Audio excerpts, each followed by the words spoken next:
Alright guys, welcome to MMA on Wheels. As you can see, I am not in the office again, but I have the co-host and the co-hostess right here. So guys, let's talk about UFC 309. We are going to predict all of the fights, we're going to comment on the win conditions and so on. So let's start with the early prelims. We have Veronica Hardy against Eduardo Moura.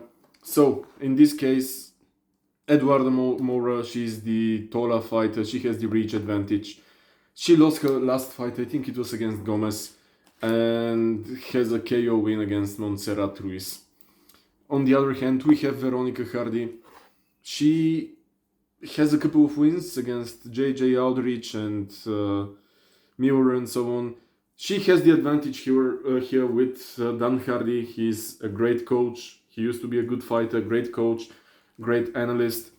So I am giving her the strategical advantage here, but I believe that Moura is going to KO her. I'm gonna say maybe in the second round, maybe the first round.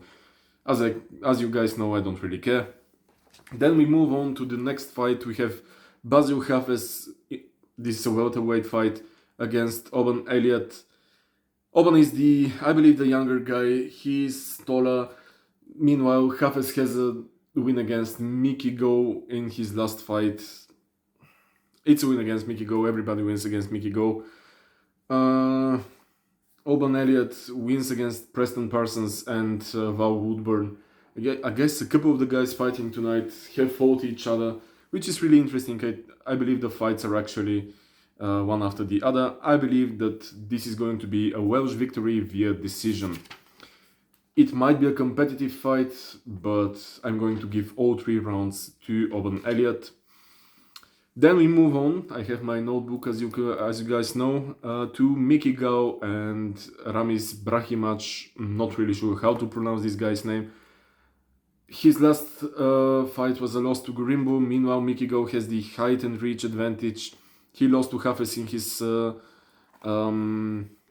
last fight. He got knocked out by Malot. And guys, Mickey Gao, he's mostly losing nowadays, so I'm just going to give this fight to his opponent and it's going to be a stoppage. I'm leaning towards a submission, and yeah, if it goes to the decision, Mickey Gao is also going to lose, and they might cut him, not really sure. If he loses this fight, he might get cut. He will be 7-7, so that's not a great record for the UFC. Anyways, guys, early prelims featured fight, Marcin Tybura versus Jonathan Diniz. We have Marcin with 25 wins, 9 losses. I don't think he has any draws and no contests, but he has the experience, as you guys know. Jonathan Diniz is only 8 fights into his MMA career. He did win a decision against Williams and TKO Austin Lane. Austin Lane, his last win was against Robelis de Spain. It was a grappling/wrestling fight, kind of boring. Robelis got cut after this fight, but yeah, Austin Lane does get KO'd a little bit. Meanwhile, we have Tybura, who lost his last fight via submission to Spivak. He submitted Taito Ivasa earlier this year. He has decision wins over guys like Bogoivanov, KO losses to Tom Aspinall and so on. In my opinion, this is a fight between a grappler and a striker. I'm going to call Diniz the better striker. I believe that he has a better Muay Thai and kickboxing, but on the other hand, we have Marcin Tybura, who in my opinion has the better grappling skills, and I'm going to go with the more experienced fighter in this case, and I'm going to give this to Marcin Tybura via submission. Not really sure about the round. Maybe it's actually going to be the first round. Jonata is going to try to strike with him. Tybura is going to press him against the cage, drop him down with a double leg, and submit him with a guillotine choke. Alright guys, let's move on to the early prelims. We have a couple of interesting fights here. We have David Onama versus Roberto Romero, 12-2 versus 8-3.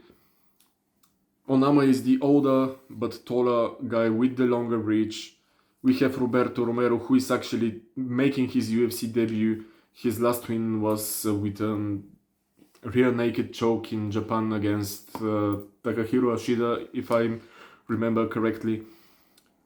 I believe this fight is going to go the distance. We have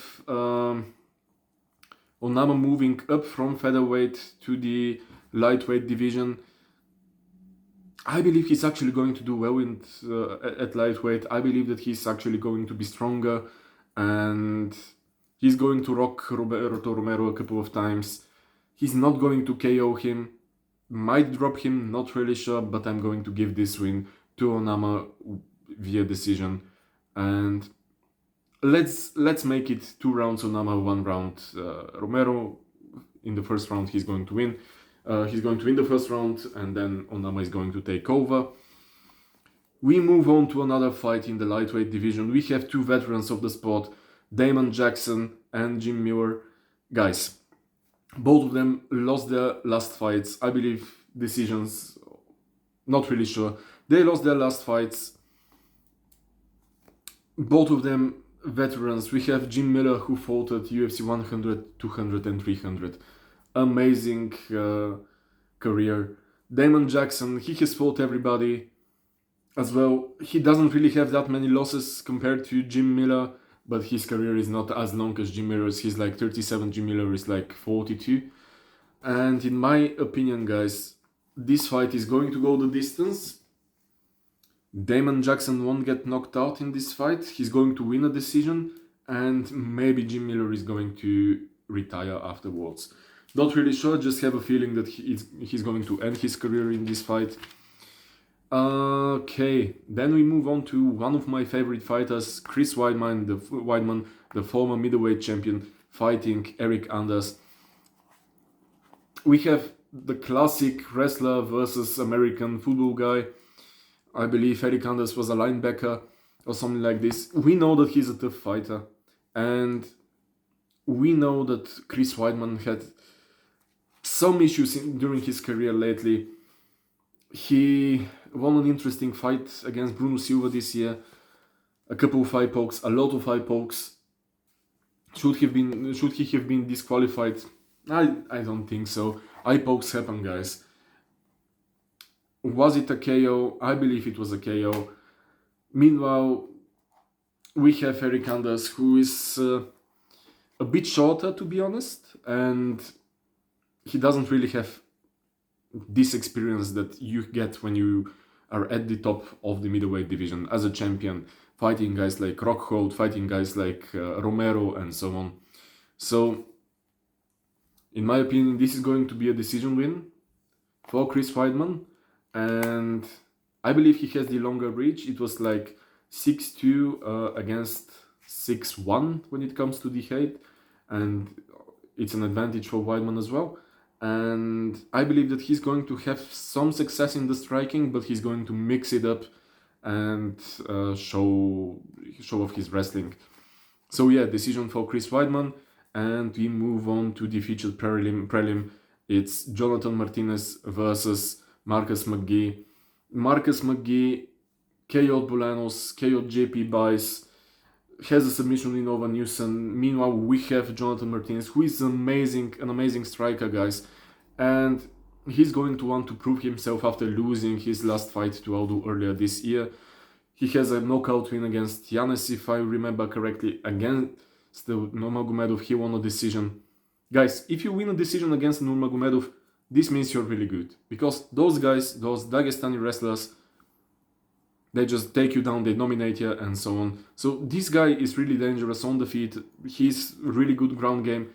We have McGee, who actually has, in my opinion, more KO power. And as you can see from his latest 2 wins, he actually does deliver the KOs.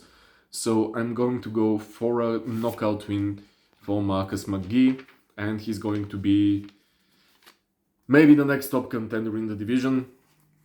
Guys, let's move on to the new Conor McGregor. We are starting with the main card with a fight between Mauricio Ruffi and James Yontop.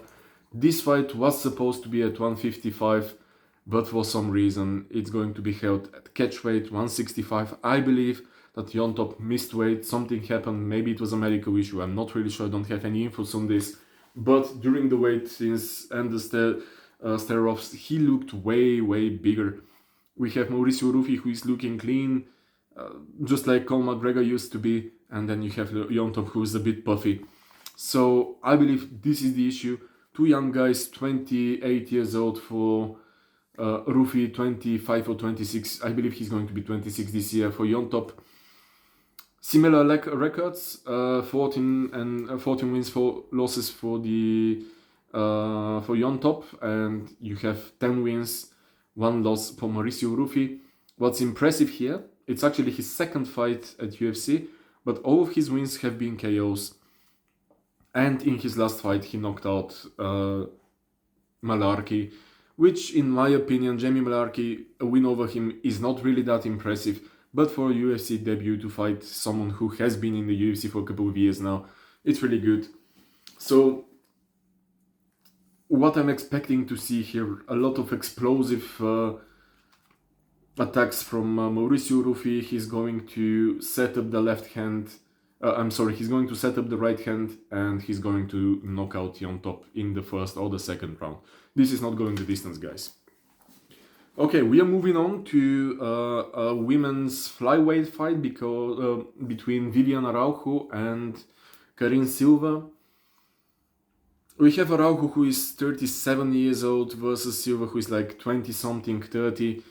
Araujo is older, Araujo is weaker, and she has less fights, guys. So the experience and the strength advantage are on Karine Silva's side. She has a lot of submission wins, and I believe that she's going to submit Araujo in the second round. And guys, we move on to a really interesting fight, in my opinion. We have a future middleweight contender, Bonico, and we have someone who has wins against champions and contenders at light heavyweight, Paul Craig, Braveheart.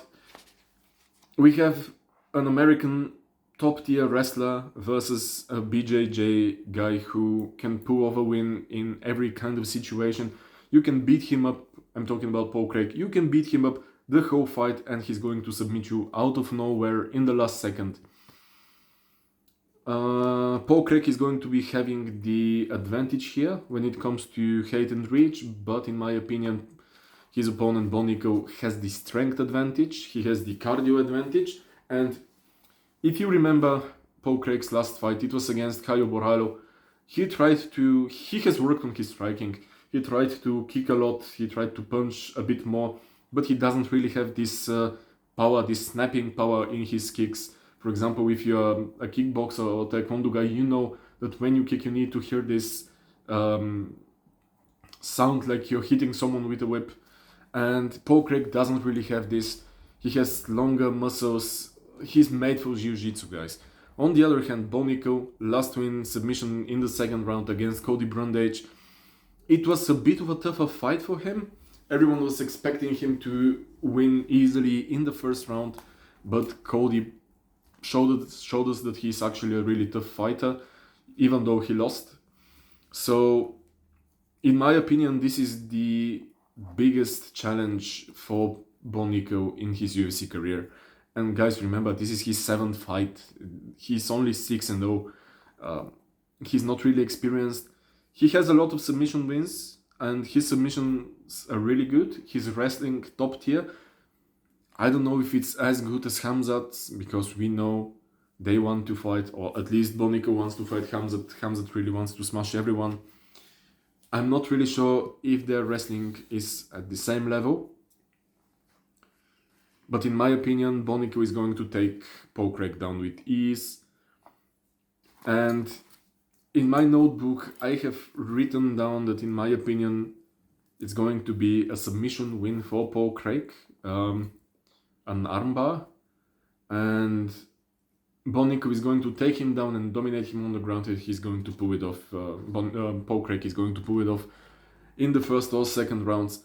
But in this case, we have someone who is like 1,000, minus 1,000, minus 1,200 or something like this favorite.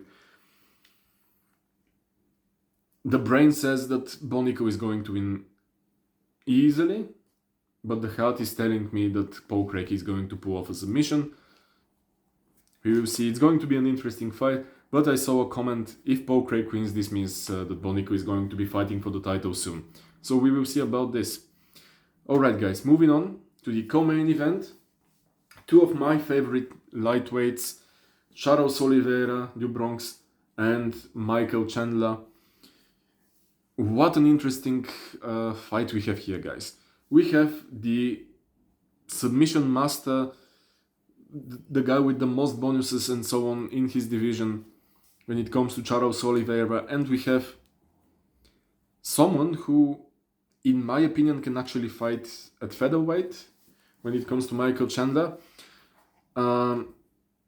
Amazing wrestling, amazing knockout power, but his fighting IQ, I'm not really sure if this is a fight IQ issue or he just wants to impress the fans, to make the fans happy. I'm not really sure what the idea behind Michael Chandler's fighting style is.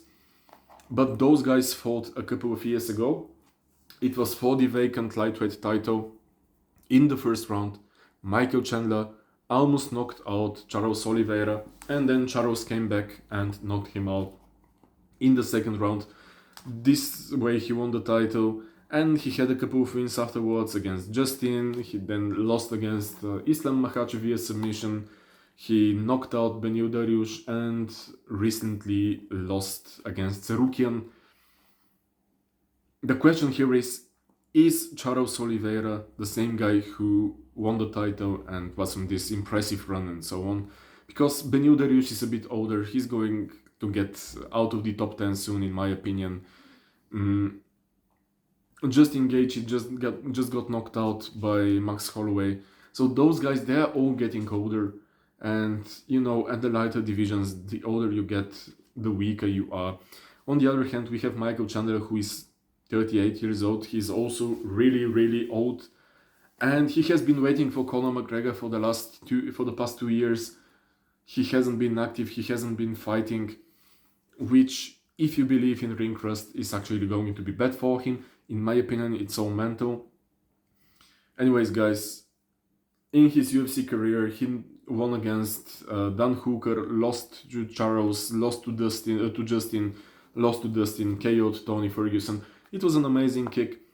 And the question here is, what kind of Michael Chandler are we going to see? Is it Michael Chandler who is rushing in, not thinking about his opponent's strengths and so on? Or is it Michael Chandler who is more composed, who is trying to get a win, to get back into the win column, to try to fight for the title, to actually try to get a fight against Conor McGregor? And in my opinion, this is the exact Michael Chandler that we're going to get.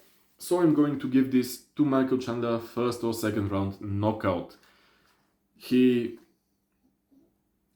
is going to be more composed, he will have more cardio because he's leaner now. I believe he's like, maybe on fight night he's going to be at least 10 pounds leaner than compared to his last fights.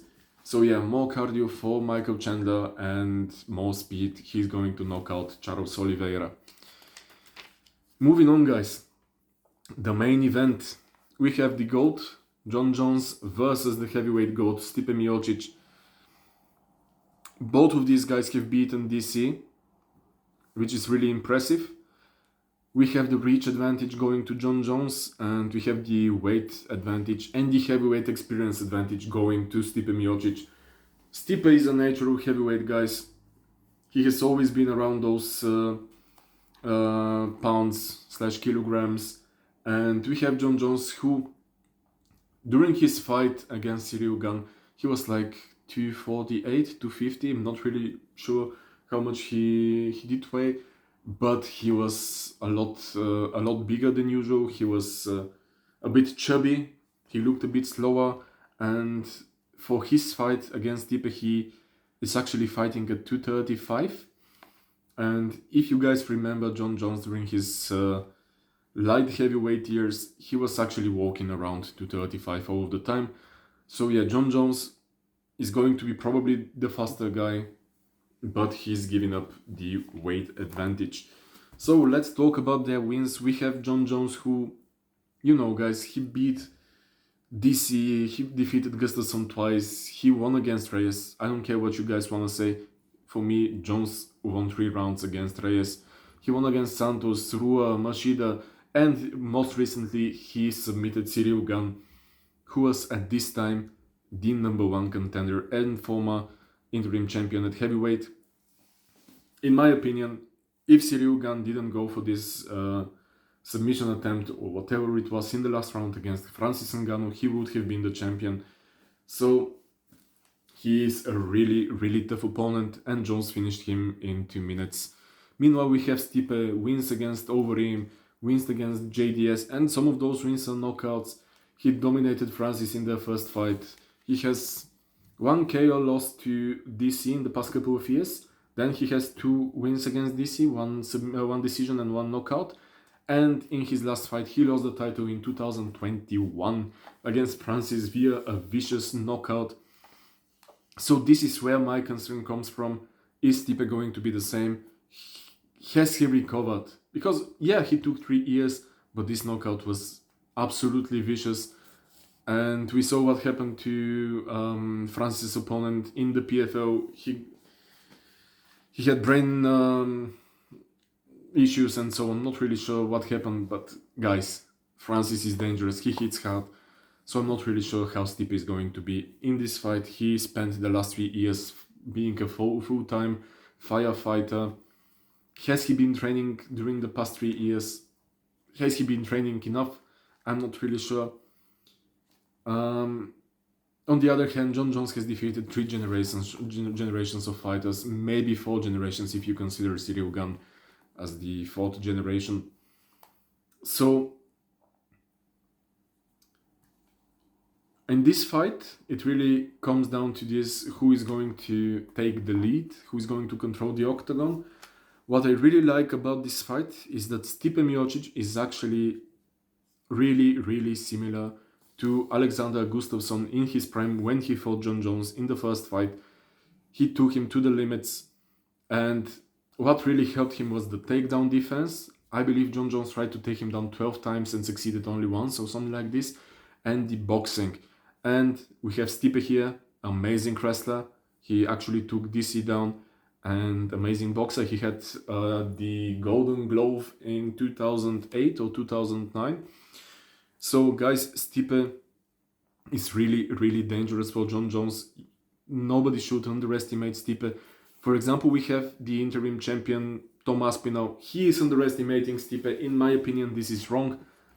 Stipe is extremely dangerous. Yeah, he might be slower than John Jones, but he has the punching power. He can knock him out if he catches him. And he's probably going to catch him a couple of times. So, Stipe is looking great during the weigh-ins. John Jones is looking great as well. The other issue with John Jones that I have for this fight is the pec injury. He tore his pec last year. They were supposed to fight in November or October, and this is how actually Aspinall got the opportunity to become the interim champion. So is John Jones recovered? I believe he is, but you never know. He has definitely taken all the steroids to recover from his injury. The other thing that actually might be dangerous for John is that he is taping his big toe during every single sparring session. If you remember, guys, he broke his toe in his title defense against Chael Sonnen a couple of years ago, and he has always had issues with it. He has always been taping it for his fights. So maybe this is going to play a role fighting a bigger guy like Stipe. We will see about this. Other thing, what are Stipe's plans, guys? Is Stipe going to keep on fighting if he wins? Or if he loses? Or is he going to retire? He's 42, 43 years old. This is a really, really important question, because sometimes when you know that you're going to retire, you're not going to give it your all. Maybe you will, but most of the times guys don't give their all when they retire. They are already contemplating if they should be fighting right now, and they are not sure if they're in shape and so on. Ring rust is really a possible issue for Stipe here.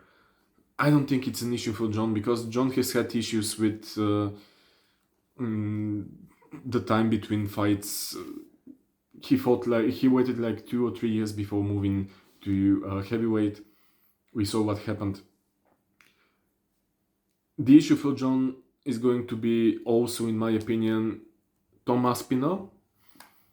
In his last interview with Daniel Cormier, Tom Aspinall said that he is not allowed to be there in the arena on fight night. Not really sure if that's going to be the case. We will see. If he is there, it's going to put a little bit of pressure on Jon Jones, in my opinion. But Jon Jones is a bit of a psychopath. Maybe he snorted some white powder just before the fight and he's going to be happy. Anyways, guys, we have the boxing and wrestling of Stipe on the one side, and then we have the wrestling, amazing wrestling, the Muay Thai, and the submission threat of Jon Jones. It's a really, really tough fight. It's a really hard fight to pick a winner here, because we have the GOATs.